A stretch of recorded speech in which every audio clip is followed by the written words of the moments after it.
Hello, and welcome to Sifting for Soul. If you're new here, I use photography as one of many tools to iteratively understand myself and the world around me. Ultimately, I'm interested in evolving and to become a better human. That's really hard. I think at times I'm probably, at best, a mediocre human. Sometimes I don't feel human at all. But enough about my own broken psychology. So you'll find two things here. Tips and tricks on photography, useful ways of using photography as a tool, and then you'll also find a lot of introspection and a lot of my perspective and me trying to change my perspective. In this particular playlist, I'm talking about failure. I failed a lot in my life. As my friend Patrick commented in the previous vlog, I'm the same way. I fail far more than I succeed, but that's a good thing because that means I'm learning. That's not always what it means. Sometimes it just means I'm failing. I'm not living up to the things that I intended to live up to. And that's a part of evolving. It's a part of being human. So in this particular video, I'm going to talk about failure as it applies to my drone. I really like this drone. I get some great footage with it. I like to use it. I like the videos that I get from it. But I often fail to use it. I often fail to take it out of my bag. I will carry it from place to place, to country, and I will fail to use it. And I will explore why, and then I will explore when I succeed to use it, some of the beauty that I get out of it. And the photography components for you, I will give you some tips on the photography on the ground, I will give you some tips on the photography in the air, and I will tell you how they have each shaped my perspective in a more positive way. So you should just consider subscribing. Now, stop considering you do too much. Paralysis by analysis, it's a real thing. You should just subscribe because it's free and you can only watch so many videos of people falling when they're drunk before it kind of gets old. You sort of know what's going to happen because it has fail in the title. This is a very different kind of fail. You should subscribe. What's that? Oh, let's get it.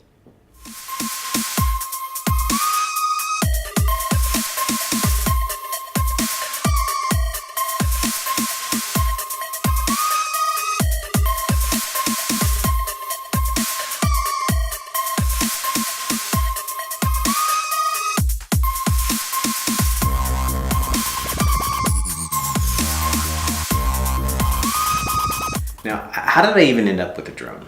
So, somewhere in late 2016, I was out in Carmel with a buddy and also a colleague, and he had this thing that was buzzing in the air, and he's just raving about how great it is.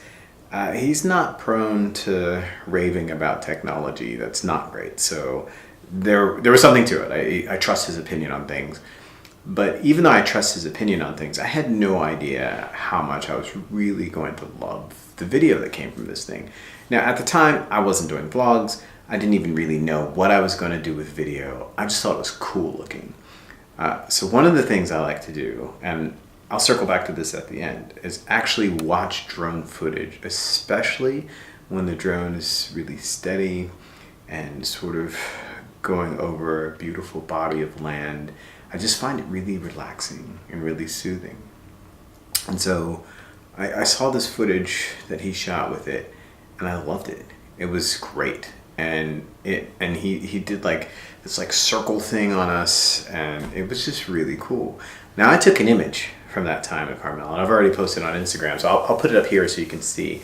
And I really love this image, but it was quite a different perspective than the footage that he took.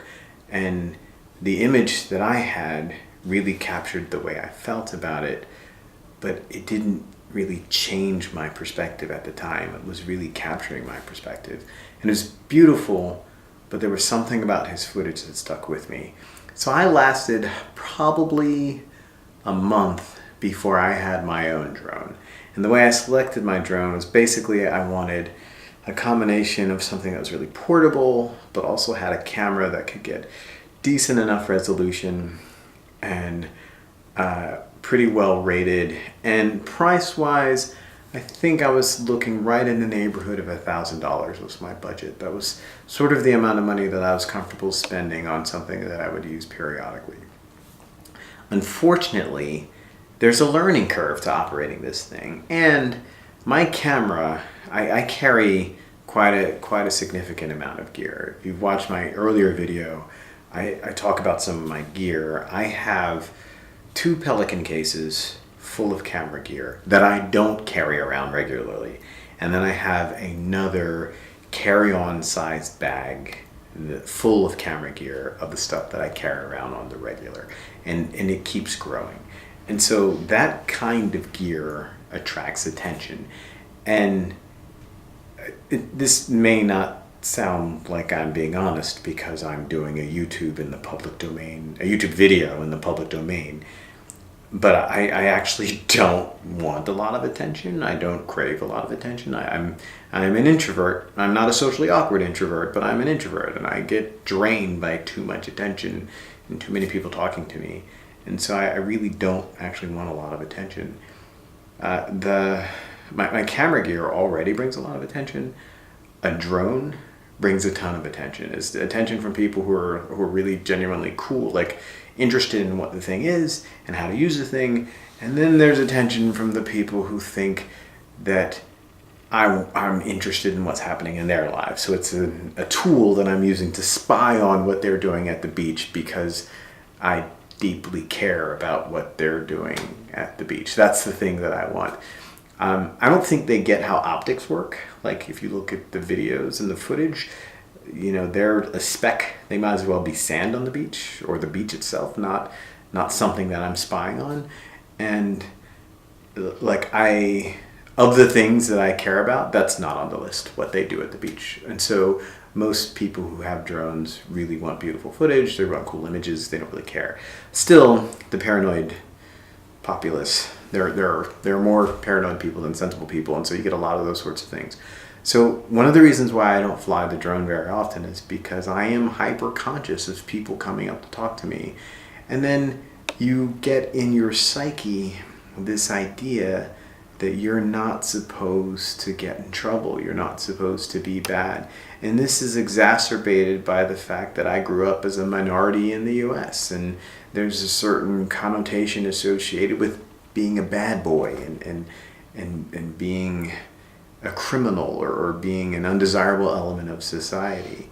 And you carry that with you. And so when you're driving and you see a police car behind you in the US, you get a little nervous. And people who aren't minorities don't quite understand that. They're just, they don't get getting nervous when a police officer is behind you. Now, granted, I haven't always been up and up on the paperwork, but independent of that, even as a productive member of society, not a reproductive member of society, mind you, but a productive member of society, I still get quite nervous when a police officer comes up behind me. And I can afford pretty much any ticket they're going to write.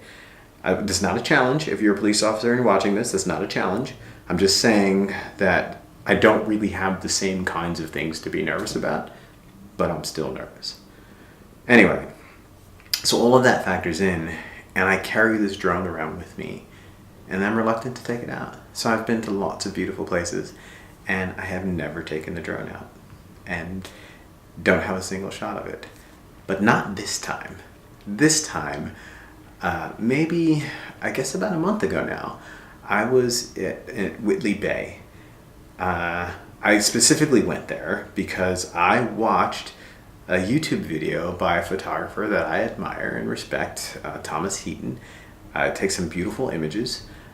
He did a YouTube video from Whitley Bay, from St. Mary's Lighthouse, and I knew it was in the UK, but I didn't know where, and I was like, hey, I really want to go to Whitley Bay. And when I told my friends that I was headed to Newcastle about a month ago for the weekend, they all sort of looked at me, my UK friends, of course, they all sort of looked at me with the same expression of like, you could actually do nothing in London as well, or you could go out there and do nothing. Like, why don't you just stay in London and do nothing? They were kind of confused as to why the hell I was going to get on a train for about 4 hours and like to nowhere land, to East Bumble, you know what.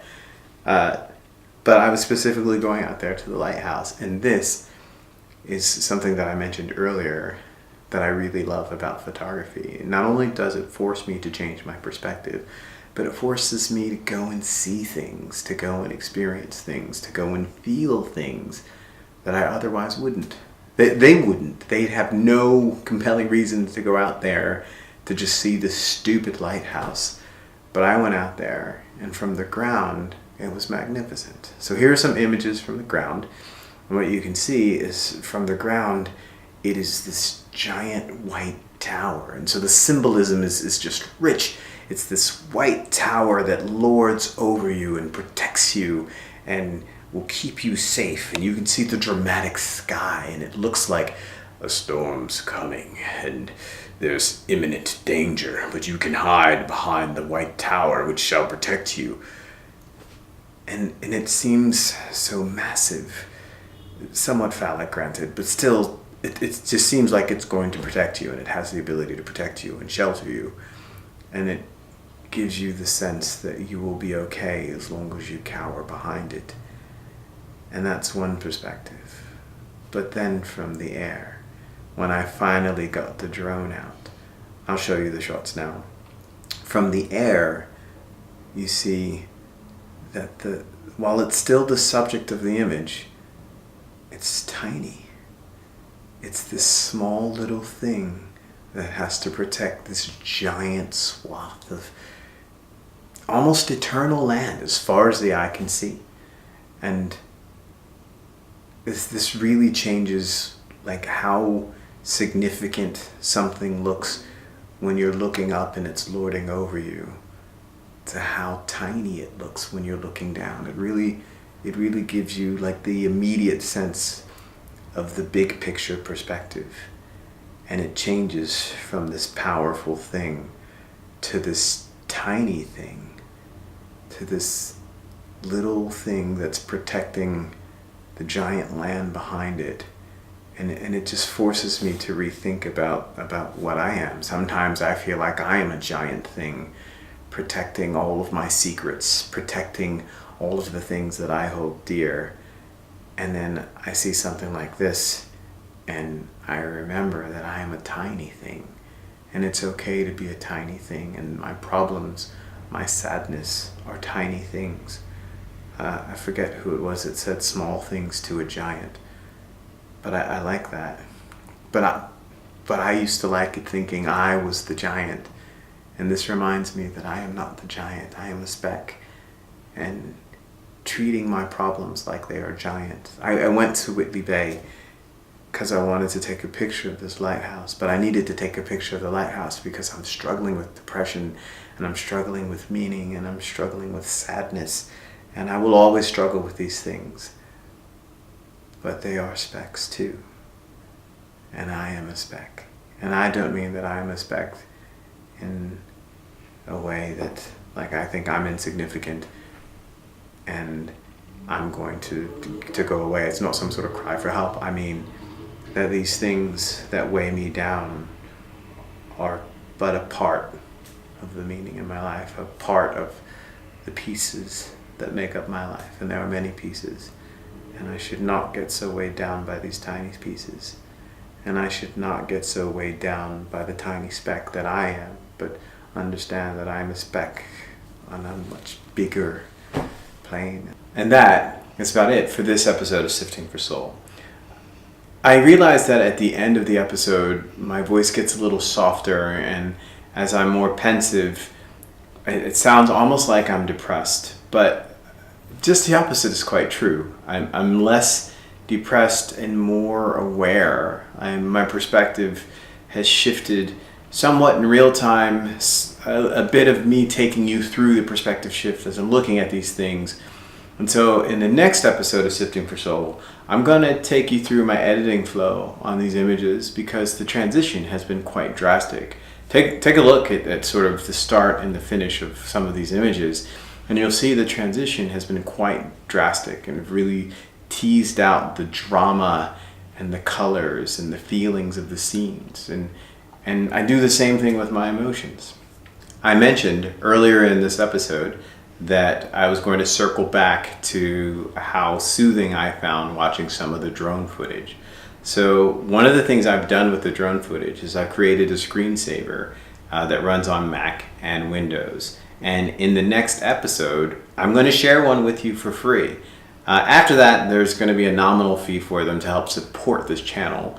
But the next episode, I'll include a free one. And it's Collecting on the Sea. It's quite relaxing, quite soothing.